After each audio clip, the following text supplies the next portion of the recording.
Vous êtes toujours à l'écoute de Syllab, bien entendu, et nous sommes au cœur du village des sciences, très bien entouré de toutes sortes de scientifiques et de vulgarisateurs. Et les plus grands vulgarisateurs, et en tout cas les meilleurs, ce sont bien entendu les petits débrouillards. Et nous sommes aujourd'hui avec Antoine, bonjour. Bonjour, merci beaucoup. Et oui, les petits débrouillards, on vous connaît bien car on vous fait venir souvent, car c'est très important de faire de la vulgarisation scientifique. Vous n'avez pas du tout peur de ce terme-là, il me semble, il ne vous fait pas peur? Non, ça ne nous fait pas peur. On parle plus de médiation scientifique que de vulgarisation, parce qu'on se situe vraiment entre les sciences, les scientifiques et le public, donc on fait de la médiation entre deux acteurs qui se rencontrent pas forcément souvent. Grand spécialiste de la médiation scientifique, puisque vous faites énormément de choses et d'ailleurs vous développez beaucoup d'autres activités, parce que tout a commencé finalement assez simplement à expliquer des choses scientifiques avec des petits bouts de ficelle, comme on peut dire, dans les écoles. Aujourd'hui vous êtes énormément développé, même à l'international. Comment ça s'est déroulé tout ça, les grandes étapes de cette évolution? Oui, on est un très grand réseau, effectivement, il y a beaucoup de petits débrouillards dans différents pays. C'est parti à l'origine d'une idée d'un journaliste canadien au québécois, Félix Maltais. Et en fait, il s'est dit dans son magazine, magazine d'information, il s'est dit je vais diffuser des petites expériences. Et en fait, il a eu des retours super positifs du public dans son magazine. Ensuite, il a créé ça s'appelle les débrouillards là-bas au Québec, ce mouvement d'éducation justement aux sciences populaires. Et il y a des clubs qui ont ouvert dans les années 90 au Québec, et ça s'est exporté notamment en France, mais aussi en Allemagne, en République tchèque, au Maroc, en Tunisie. Voilà, il y a des petits débrouillards un peu partout et on se retrouve de temps en temps sur des séminaires ou des grandes manifestations pour animer ensemble des ateliers. Tu parles véritablement de mouvement et c'est vraiment ça qu'on peut voir. Ici dans le Grand Ouest aussi, vous êtes très mobilisés. Tu peux nous dire un petit peu comment ça fonctionne, spécifiquement en Bretagne notamment? Oui, alors nous, Grand Ouest, donc c'est Bretagne, Pays de Loire, Normandie. On a une trentaine de salariés, plus une centaine d'animateurs vacataires, donc qui participent à une formation à l'animation scientifique et technique et qui ensuite animent des ateliers pour les petits débrouillards dans différents cadres. Il y a 14 antennes, donc avec des permanents.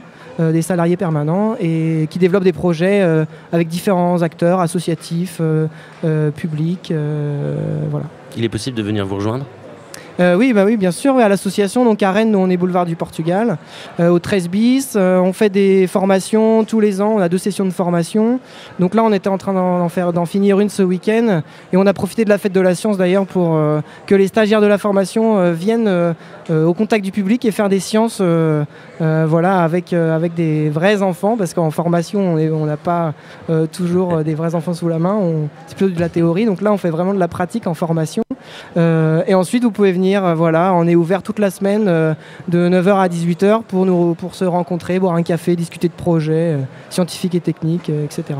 Donc ils ont pu éprouver un petit peu toute la théorie qu'ils avaient apprise. Vous proposez quoi sur ce site aujourd'hui et sur vos stands? Alors nous, au Village des Sciences, on est parti sur le thème de l'eau. Donc on a une partie exposition où on a apporté des modules d'exposition qui s'appellent l'eau des loustiques.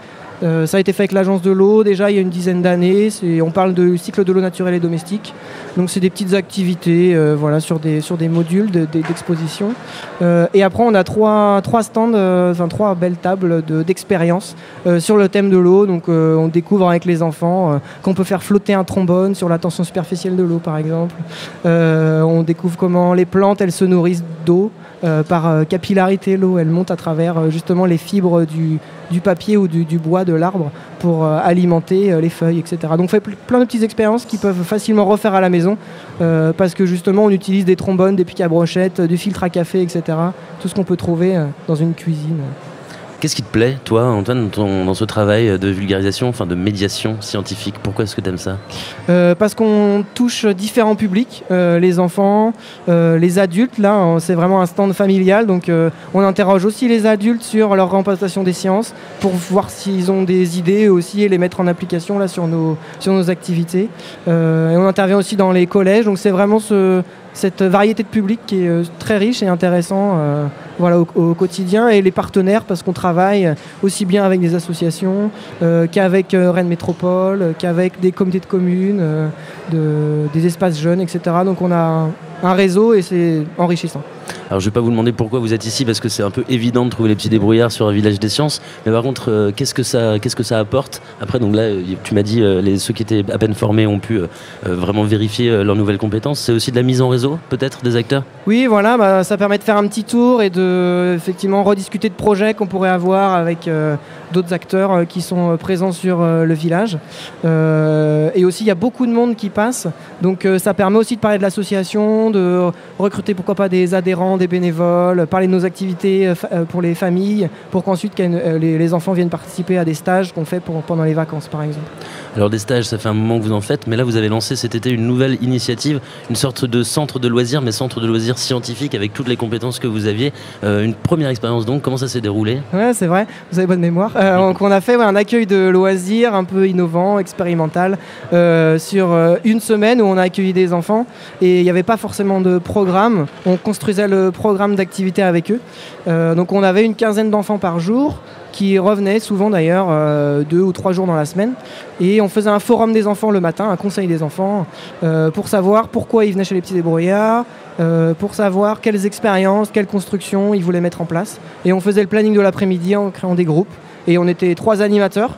Donc vous pouvez dire que c'est beaucoup, mais en fait c'est pas beaucoup parce que c'est presque du suivi individuel, parce que chaque projet d'enfant est différent. Donc on a essayé de faire des groupes, mais voilà, ça a été très enrichissant. Les familles ont trouvé ça super, les enfants ont vraiment adoré ce système les enfants viennent et ils font vraiment ce qui leur plaise. On a fait de la robotique, on a construit des circuits à billes, on a fait des expériences scientifiques aussi, extraction d'ADN, etc.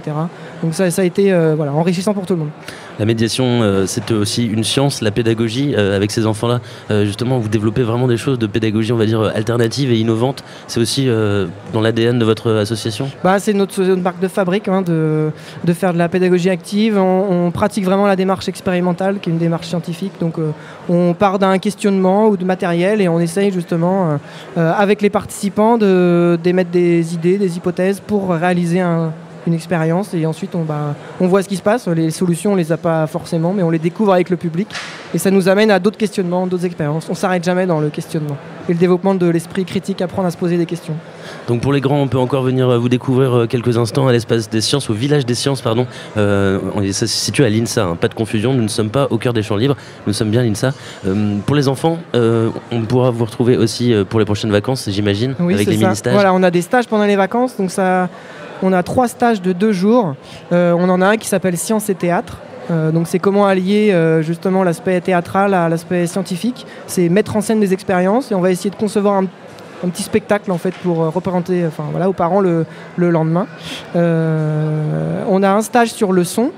Donc on va fabriquer avec du matériel de récupération, justement des instruments de musique et aussi faire des expériences sur la propagation du son par exemple.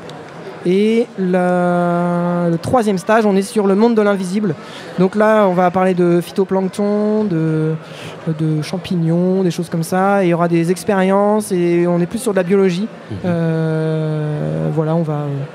va avoir plein de matériel que va nous prêter l'université de Rennes pour faire justement de la bio, des microscopes et tout ça. Ok, ces stages des petits débrouillards, c'est pour quelle tranche d'âge? Alors là, ça va de 6 à 12 ans. Je peux pas m'inscrire alors. Non. Je suis trop vieux. Ouais. Tu peux quand même passer voir. Sur le stage sur le son, ça me dit bien. D'accord. Et donc pour s'inscrire, c'est très simple, on peut vous contacter facilement. Les petits débrouillards, les plus grands vous retrouvent au boulevard du Portugal aussi, tous les jours de 9h à 18h, comme tu as dit, tous les jours de la semaine en tout cas. Merci beaucoup Antoine d'avoir été avec nous. Merci encore une fois. Puis on te laisse aller te réoccuper à nouveau de ces enfants, de ces jeunes, de ces moins jeunes, tous intéressés par les expériences, on le rappelle aujourd'hui, autour de l'eau. Nous on est toujours au village des sciences et dans quelques instants on aura Radio Amateur. Je les ai traités tout à l'heure de technophiles un peu cinglés et je continue à le redire parce que